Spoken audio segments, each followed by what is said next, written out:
बिस्मिल्लाहिर्रहमानिर्रहीम अस्सलाम वालेकुम। Welcome to my YouTube channel big secret dreams. हम लोगों ने पिछली वीडियो जो है पार्ट 1 उसमें हिस्टोनिक पर्सनालिटी डिसऑर्डर का क्राइटेरिया डिस्कस किया था, उसके सिम्टम्स, कॉजेज, कॉमन इफेक्ट्स, ये सब कुछ डिस्कस किया था। अब जो नेक्स्ट वीडियो है उसमें हम लोग डिस्कस करेंगे हिस्टोनिक पर्सनालिटी डिसऑर्डर का डिफरेंशियल डायग्नोसिस। डिफरेंशियल डायग्नोसिस क्या होता है? इसमें यह होता है कि हम लोग दो डिसऑर्डर्स के बीच में डिफरेंस देखना होता है, किस तरीके से हम एक डिसऑर्डर को कहेंगे कि उसको अगर एचपीडी है तो दूसरे डिसऑर्डर्स को एएसपीडी है। किस तरीके से हम दो डिसऑर्डर्स के बीच में डिफ्रेंशिएट कर सकते हैं, बिकॉज ऐसे बहुत से सिम्टम्स होते हैं जो दो डिसऑर्डर्स में सेम होते हैं, जिसकी वजह से बहुत ज़्यादा प्रॉब्लम होती है कि हम किस तरीके से उसको जो है कौन सा डिसऑर्डर दें। तो उसके लिए हम लोगों को डिफरेंशियल डायग्नोसिस भी पता होना चाहिए। डिफरेंशियल डायग्नोसिस क्या है, दूसरा क्राइटेरिया बहुत अच्छे से याद होना चाहिए कि याद हो कि उस चीज़ का क्राइटेरिया क्या है। तो सो फर्स्ट ऑफ ऑल हम लोग जो देखेंगे वो होगा anti social personality disorder. ASPD and its histrionic personality disorder share common features including impulsivity, superficial behaviors, excitement seeking, recklessness, seductive behaviors, and manipulative actions.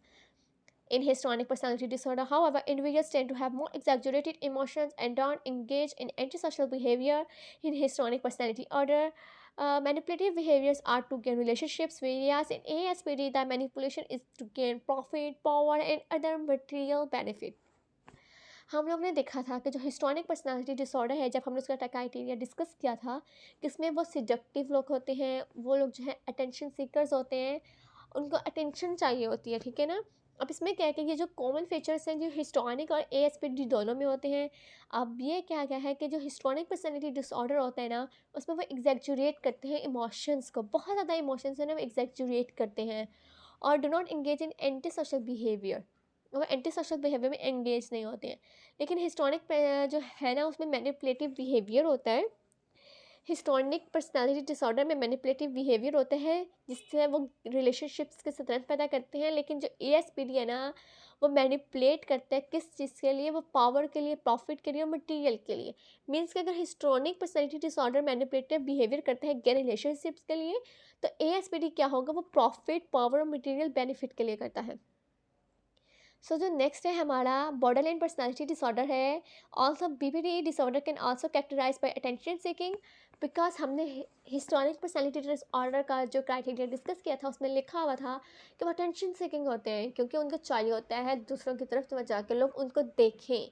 तो सेम कह रहे हैं कि बॉर्डरलाइन पर्सनालिटी डिसऑर्डर के अंदर भी जो है ना वो अटेंशन सीकिंग होते हैं, उनके अंदर मैनिपुलेटिव बिहेवियर होता है, इमोशनल रेगुलेशंस होती हैं, and it is distinguished by self-destruction behaviors, fragile relationships, and chronic impotence and identity disturbance. अब बॉर्डरलाइन पर्सनालिटी में क्या कह रहे हैं कि वो जो सेम डिसऑर्डर्स क्या हैं, सेम सिम्टम्स क्या आते हैं कि अटेंशन सीकर होते हैं, मैनिपुलेटिव बिहेवियर होता है, लेकिन हम इसको डिस्टिंग्विश कैसे करते हैं? फ्रेजाइल रिलेशनशिप्स होते हैं, इनकी आइडेंटिटी डिस्टर्बेंस होती है, क्रॉनिक एम्पिटेंस होती है, इस चीज़ से हम इसको डिस्टिंग्विश कर देंगे।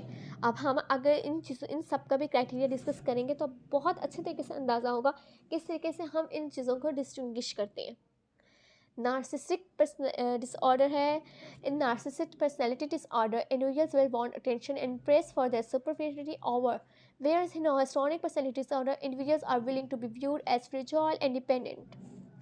हम लोगों ने अभी डिस्कस किया कि बॉर्डरलाइन पर्सनैलिटी डिसऑर्डर्स में जो होते हैं ना वो एम्पिटेंस होती है, लेकिन अब नार्सिसिक में देखो, नार्सिसिस्टिक इसमें इनको चाहिए होती है टेंशन।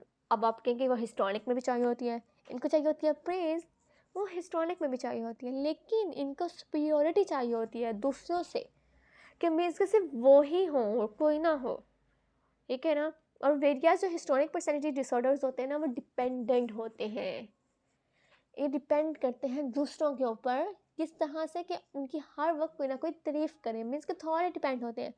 लेकिन नार्सिसिस्टिक पर्सनालिटी डिसऑर्डर के अंदर क्या होता है, इनके अंदर सुपीरियरिटी होती है। कहते हैं कि narcissistic personality disorder they may over report the intimacy of the relationships with others and more likely to emphasize the VIP status और वेल्थ ऑफ द फ्रेंड्स। इनको वीआईपी स्टेटस चाहिए होता है, एम्फसाइज करते हैं वीआईपी होने को, कि वो लोग जो है ना ज़्यादा से ज़्यादा उनको वीआईपी प्रोटोकॉल दिया जाए। That is narcissistic. Dependent personality disorder क्या है? Dependent personality disorder the individual is overly dependent on others for praise and the guidance. ये दूसरों के ऊपर डिपेंड करते हैं। डिपेंडेंस मीन्स के ये जो है दूसरों पर डिपेंड करते हैं और बहुत ज़्यादा डिपेंड करते हैं, किस चीज़ के लिए? प्रेज के लिए, गाइडेंस के लिए। अब दैट्स वाई हिस्टोनिक में भी ऐसा है कि वो दूसरों के ऊपर डिपेंड कर रहे होते हैं, लेकिन इसमें क्या कि एक्स्ट्रा डिपेंड करते हैं कि इनको कुछ समझ नहीं आती है। इन्होंने कोई भी काम करना है ना तो वो दूसरों से पूछ के लेंगे, हमने यहाँ जाना है, कौन से गाड़ी में जाएँ, कौन से कपड़े पहने, किस तरह से करें, क्या क्या करना है, कितने पैसे लेके जाएँ, मीन्स कि हर चीज़ के लिए वो दूसरों के ऊपर डिपेंड करेंगे, ठीक है ना। उसके बाद जो है importantly there is no associated flamboyant exaggerated और emotional features are seen in histrionic personality disorder. जैसे dependent personality disorder another medical conditions क्या होती है, इसमें क्या होता है कि हम लोग जो है अगर कोई पर्सन जो है हमारे पास क्लाइंट आ रहा है और कोई मेडिसिन यूज़ कर रहा होता है ना, तो हम लोग उसको जो है ना उस टाइम उस डिसऑर्डर्स के साथ नहीं कह सकते, बिकॉज हो सकता है उस मेडिसिन के अंदर ऐसी कोई चीज़ हो जिसकी वजह से उसकी पर्सनैलिटी के अंदर चेंज आ रहा होता है।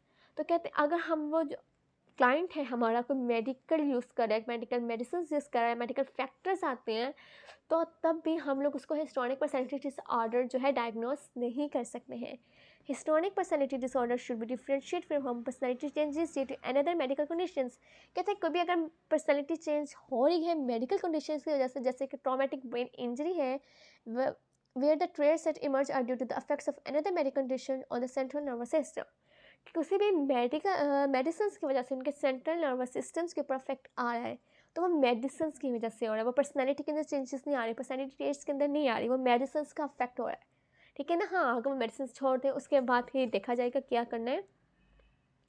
सब्सटेंस डिसऑर्डर भी सेम, इसका थोड़ा सा आप कह सकते हो कि जैसे मेडिसिन यूज़ कर रहे होते हैं, इसी तरह जब सब्सटेंस यूज़ करेंगे तो पर्सनैलिटी ट्रेट्स के अंदर जो चेंजेस आएंगी हम लोग उसको हिस्टोनिक के साथ जो है डायग्नोस नहीं करेंगे। Histrionic personality disorder must be also distinguish from symptoms that may develop in association with persistent substance use.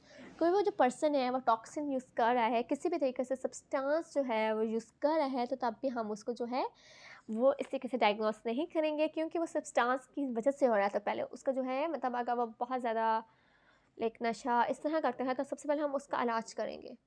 So that is end of this. आप लोगों को यकीन है समझ आ चुकी होगी, और फिर कोई क्वेश्चन है इससे रिलेटेड तो प्लीज़ आप लोग कमेंट सेक्शन में मुझे ज़रूर बताइएगा। ये एक तरह से डिफरेंशियल डायग्नोस है, हम किस तरीके से हिस्टोनिक पर्सनैलिटी डिसऑर्डर को अदर डिसऑर्डर्स के साथ डिस्टिंग्विश करते हैं।